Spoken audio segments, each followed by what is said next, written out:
and create impact for persons with autism. The report will inform the Council's interventions in addressing the growing demands of services along with emerging needs. I'll be very brief.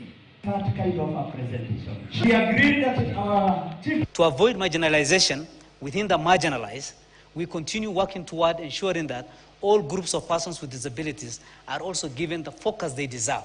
This is why, for the first time in our 20 years of existence, we started the Autism and Other Related Developmental Disabilities Program, seeking to address various interventions such as therapy, essential drugs, and supplies, among others. The Persons with Autism program is among a number of programs that the government has initiated and continues to implement to promote the realization of rights for persons with disabilities.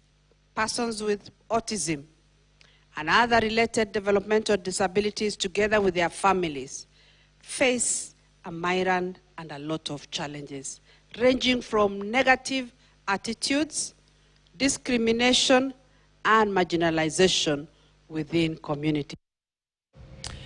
The wildlife stakeholders have teamed up to construct an animal